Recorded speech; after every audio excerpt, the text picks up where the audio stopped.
Miércoles de análisis, saludamos a la distancia y hasta su casa René Delgado. ¿Cómo estás, René? Qué gusto saludarte como siempre. Buen día. Buen día, Daniel. Buen día, Enrique. Pues mira, Daniel, ayer anoche pensaba que si hubiera que titular ese comentario, este sería propuestas sin respuesta y proyectos sin sustento. ¿A qué voy, Daniel? Prácticamente desde finales de marzo, el presidente López Obrador ha recibido al menos 5 propuestas para encarar la crisis económica agravada por el COVID-19.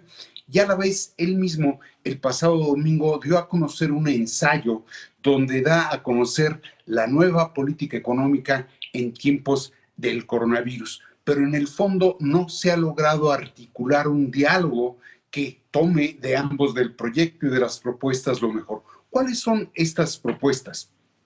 Primero estaría en la del 28 de marzo, donde el Grupo Nuevo Desarrollo del UNAM, coordinado por el economista Rolando Cordera, propuso una serie de medidas para encarar el COVID-19, poniendo el acento en cuidar naturalmente el empleo y el ingreso, proteger la planta productiva, en particular la de las pequeñas y medianas empresas, y desde luego impulsar proyectos, megaobras e inversiones públicas, privadas y mixtas para tratar de sostener la planta productiva y al tiempo buscar el combate a la desigualdad.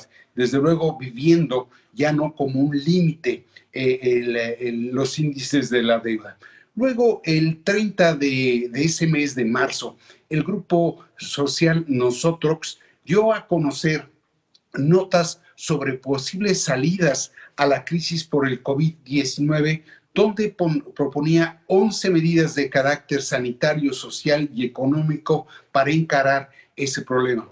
Asimismo, el 3 de abril, Cuauhtémoc Cárdenas, junto con otras destacadas personalidades de la academia, la política y la economía, enviaron una carta al presidente proponiéndole convocar a un acuerdo de Estado en beneficio del país.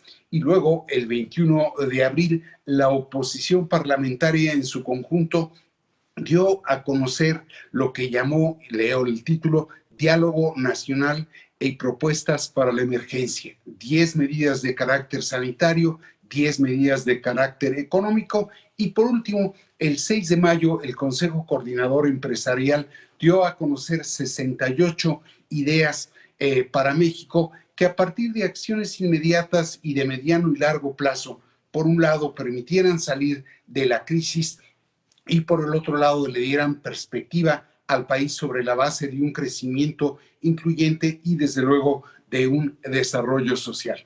Todas esas propuestas, excepción hecha la del Consejo Coordinador Empresarial, no tuvieron respuesta.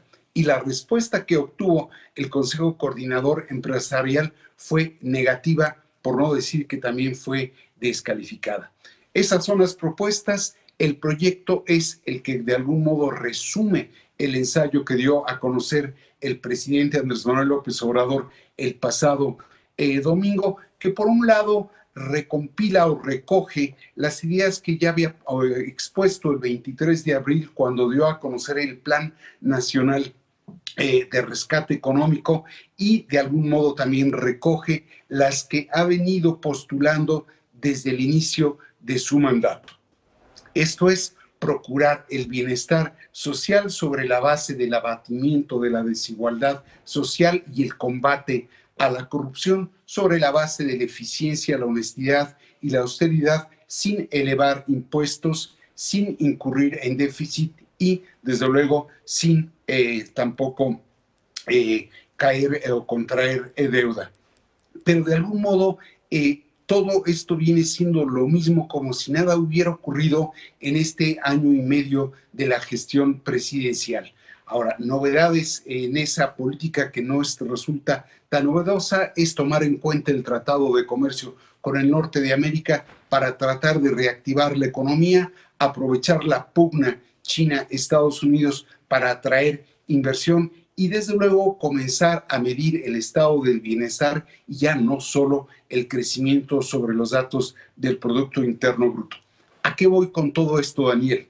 que resulta un poco absurdo contar con propuestas y un proyecto, pero carecer de disposición al diálogo y al acuerdo. Es absurdo también coincidir en el qué, pero diferir en el cómo y no encontrar la articulación de los dos puntos de vista. En todo caso, Daniel, ojalá el presidente, así como ocupa el tiempo libre para escribir sus propias ideas, ojalá también lo dedicara a leer las propuestas de otros, porque de otro modo, si no es de manera conjunta, no vamos a poder sacar al país adelante en un plazo corto y por lo mismo no vamos a lograr que se vean beneficiados primero los pobres y luego los otros. Muy bien, René, muchísimas gracias. Un gusto saludarte como siempre. Hasta tu casa, cuídate mucho. Igualmente, gracias.